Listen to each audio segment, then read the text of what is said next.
Hello viewers, welcome to your favorite program, Renewed Hope Podcast. I am your regular host, Shehu Lashek Yahya.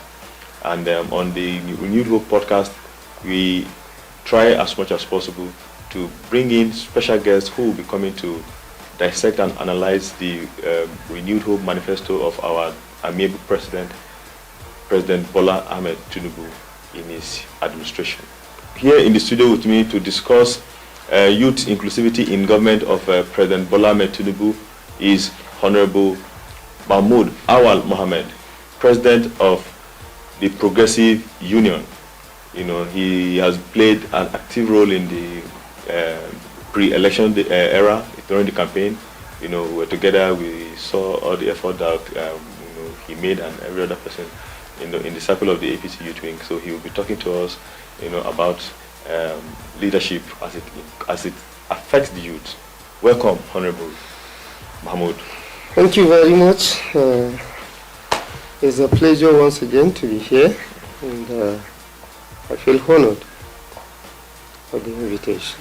You're highly welcome. Thank you. Thank you. So, on our program, we have a tradition of asking our guests a particular question that usher them into the discussion. And what we normally ask is your perception of the Renewed Hope era. Tell Nigerians in brief sentence, what do you feel about the Renewed Hope era of President Bola Ahmed Tinubu? Well, thank you very much. I think the concept of the Renewed Hope, like I used to say, even during the campaign, because it's our selling point, is what a committee, in fact, a team of expertise, a team of technocrats, a team of highly experienced politicians came, sat, and discussed, elaborated, in fact, and decided to come up with the Renewed Hope agenda. In fact, commonly, in a very simple terms, Renewed Hope agenda simply means we are changing the system. We are changing the system. We want to move from where we are to where we want to be. A renewed hope, as I used to say, a renewed hope in the political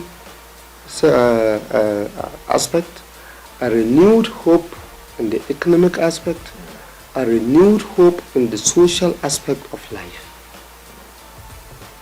It is a concept that is all-encompassing. It is a concept that has it all. And I can confirm to you that you must give a big thumbs up to those who came up with this agenda called A Renewed Hope. Thank you so much. Thank you. So now, it will now take me to the topic of today, which is youth development and inclusion in the administration of President Bola Ahmed Tinubu, GCFR. Now, let me go straight to my first question today, as it relates to the topic of our discussion. Yeah. Right? What are the key priorities of President Tinubu's Renewed Hope administration regarding youth development and inclusion that you think Nigerians should know about? Thank you very much.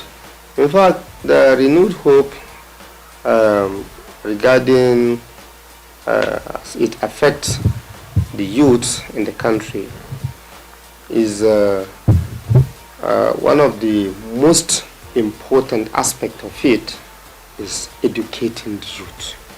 We must educate our youth, because the first thing that a country requires to have foresight is education. And bulk of the population, active population in any developed country, is education. You educate, is the youth. Bulk of the population are mostly the youth, active population are the youth. If you educate the youth, then you are setting a very good journey in the lives of the youth. If you don't educate the youth, you see them roaming about. That is when they will be having a lot of thoughts in their minds, criminal ones. So when we encourage education, which is one of the major agenda in this administration, as contained in the Renewed Hope agenda, is education. And then, education is one thing, entrepreneurship is another thing.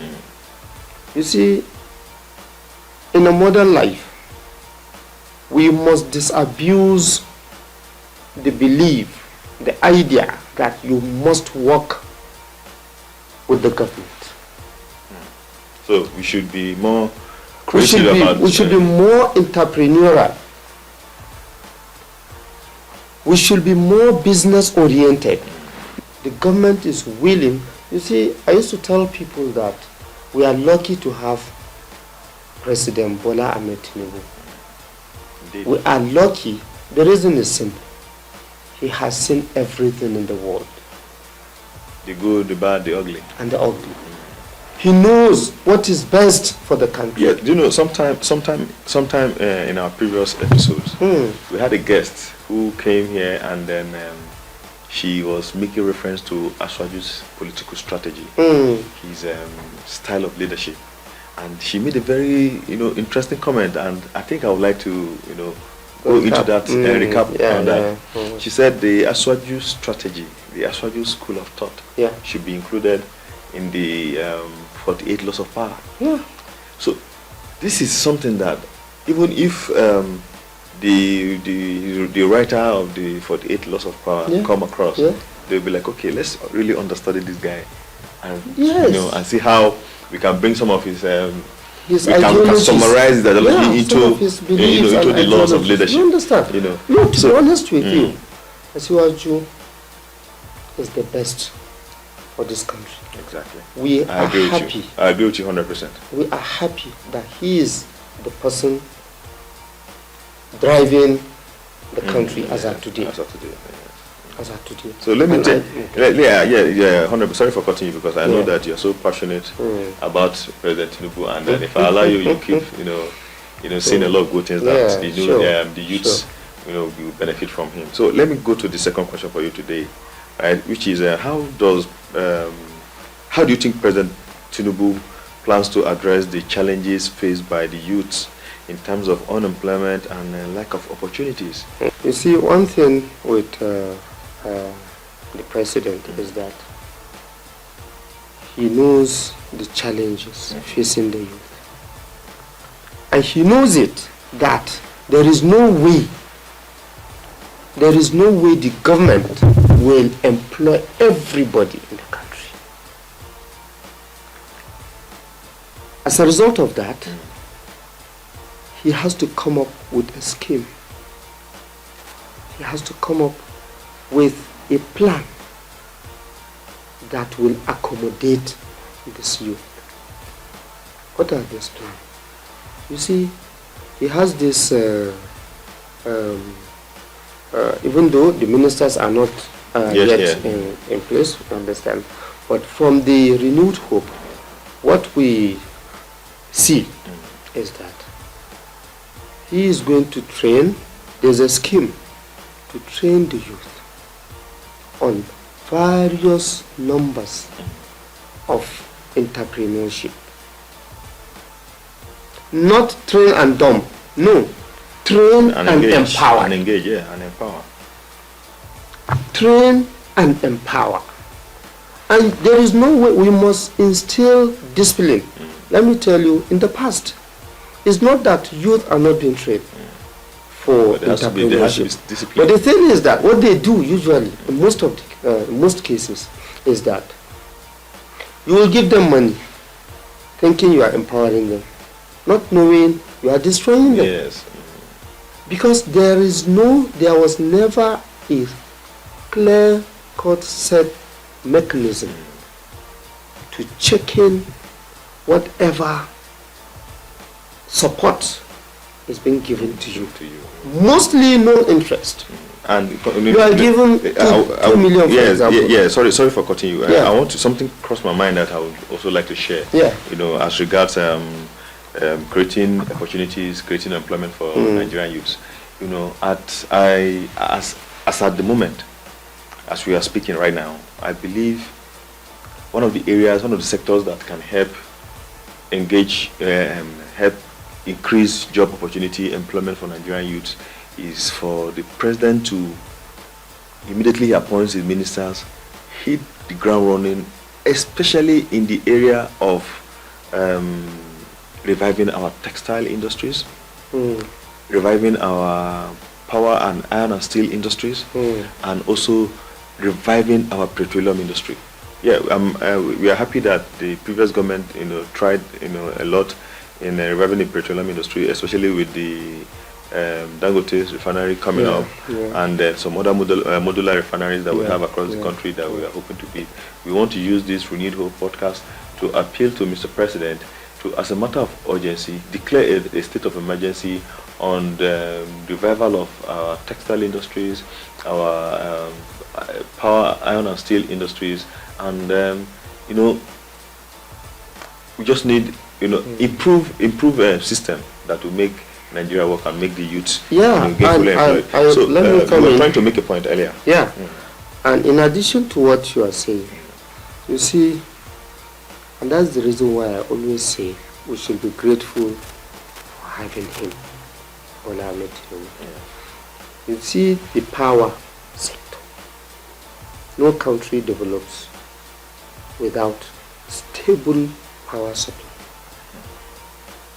There is no, because you cannot sustain. You see, most businesses are MSMEs across the world, medium and small scale enterprises.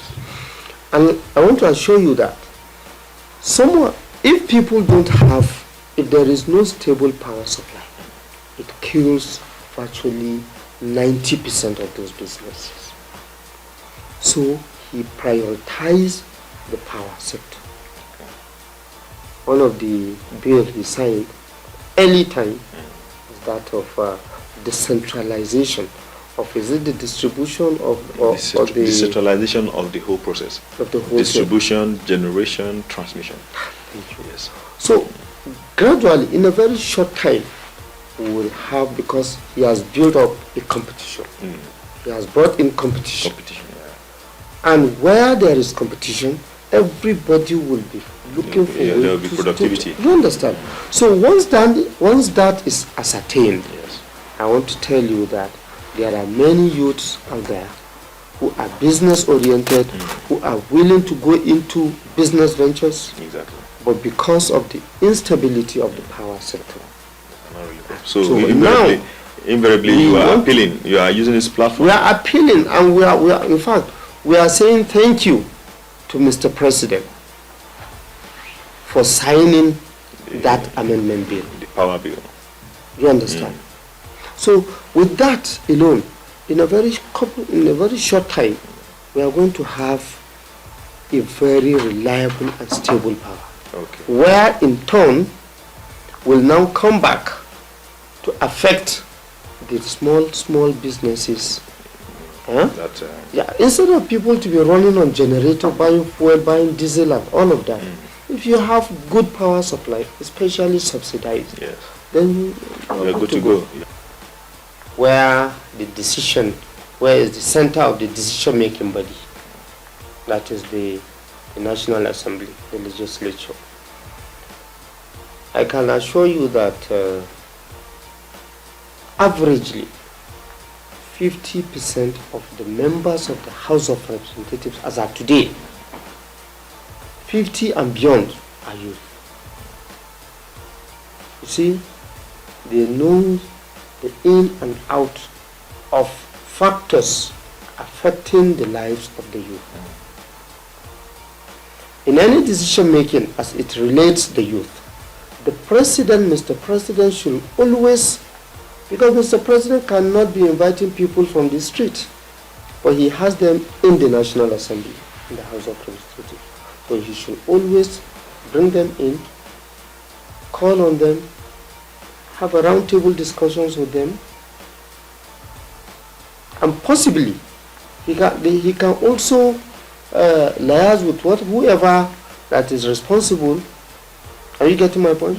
To also engage some youth private stakeholders. Youth private stakeholders to also come in and give their own contributions. So in building those, bringing up all those decisions, your perception, his belief, his that, your experience and all of that. It becomes a collective idea. Bring it together to the table. On that, he is going to lay his hands on thousands of opinions. You understand? So that's good, and thank you very much, Honorable Mahmud. You've been so fantastic. You've given insight into so many ways that the president of this country, President Bola Ahmed Tinubu, is going to affect the lives of the youth positively. And this is what this Renewed Hope podcast is all about. We are here to educate and enlighten Nigerians about the prosperity, the possibilities that awaits Nigerians under the Renewed Hope era of President Tinubu. So thank you. Honorable, I will ask you this question. And it is a very important question because it has to do with security of the country. So what steps do you think President Tinubu should take to address and mitigate the issue of youth crime and violence across the country? Okay. This, like you said, is a very important aspect because this has to do with security concern. You see, on youth crime and violence, people instigate people. I will expect Mr. President to ensure that the securities are up and doing. The youth who are engaged in committing these crimes are also, in a way, enlightened. Most crimes as committed by the youths are orchestrated by the influence of drugs. Mostly drugs. Because even those who will go and perpetrate one crime or the other in a society as a result of politics or religious stuffs, or even tribal, yes, are doing that. Those people, the leaders, the stakeholders in those areas or in those societies are fully aware that if they engage these people, they know, okay, they need coding. All they need is this. You understand? All this kind just of hard drugs. And then give them hard drugs. They will command them do it. They will do it. So now, empower the NDLEA. Thank God, General Bubu Marwa is not just joking. No nonsense. He's not joking. He is a very committed person in ensuring that the society is clean, is very clean, at least to the best of his ability. You understand? Yeah. He should do that because if he is able to contain, to reduce or to address the drugs aspect of it, come back and engage religious leaders. You see, one thing I like with him is that President Tinubu is not someone you can call a religious bigot. He is not. He is a Muslim. He worships his creator. He does that. But that does not mean he will now come and say Muslims go and fight the Christians or vice versa. He is not. You understand? So he knows how best to handle such a case. What I mean is that by engaging the religious leaders, telling them this is what you want and this is what you don't want, they should find a way to sanitize their society. Yes, thank you so much. Thank you so much, Honorable. You've really hit the key points that we want Nigerians to get today, and that brings me to a particular saying that said, wars are caused by old men too old to fight. And at the end of the day, it is the youth, the women, and the children that will suffer for it. Yes, so we hope that this renewed hope era is going to bring a lot of succor, a lot of prosperity to Nigerians, and a lot of safety of lives and property. And we are sure that Aswaju is an astute leader, someone who knows how to run a system. He's an administrator. He's a political. A political figure, he's just a father of the people, who knows how to raise people, who knows how to, encourage people to do well. And like the Honorable has said, and we hope that all these things will be put, in place to ensure that youths are gainfully engaged in this administration, and then not just engaged in terms of employment, but we're also hoping that we'll be engaged in terms of policy making, in terms of decision making of things that affect, at all level, things that affect the lives of Nigerians, and that is how it is. And thank God we have come to the end of today's episode, and I hope I've been able to convince you that youth involvement in Aswaju's government is a reality, and it's something that will come to pass. And we pray that the renewed hope era of President Tinubu will affect the lives of the youth positively, make the youth a beacon of hope for the country and the future of this country. And till I come your way again with another special guest who is going to be talk about other topics as it is enshrined in the renewed hope manifesto of President Bola Ahmed Tinubu. Cheer up, Nigeria. Hope is here.